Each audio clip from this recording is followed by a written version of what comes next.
గతంలోని వివిధ రాష్ట్రాలు అట్టగే జరుగుతుంది, దాదాపు 7-8 రాష్ట్రాలు.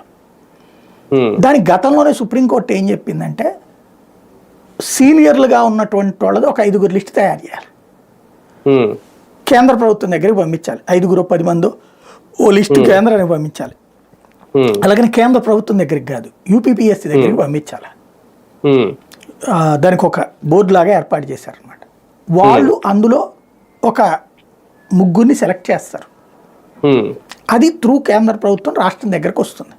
ఆ 3గురిలో ఒకళ్ళని రాష్ట్ర ప్రభుత్వం ఎంపిక చేసుకోవాలి డీజీపీగా. అంతేగాని నాకు ఈ మనిషిని నచ్చాడు ఇతను డీజీపీ అంటే కుదరదు. మామూలుగా అయితే సీనియారిటీ ప్రకారం ఇవ్వాలి. ఆ సీనియారిటీ ప్రకారం మన ద్వారకా తిరుమలరావు గారికి ఇచ్చినప్పుడు హరీష్ కుమార్ గుప్తా గారికి ఇచ్చినా నడిచింది.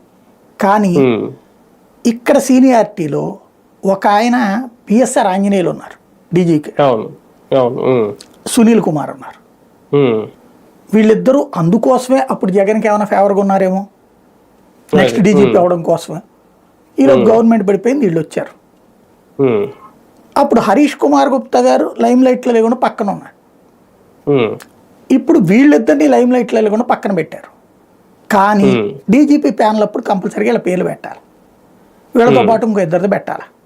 సీనియారిటీ మొత్తం ఒక 5గురిదో ఏమో పెట్టాలి అక్కడ.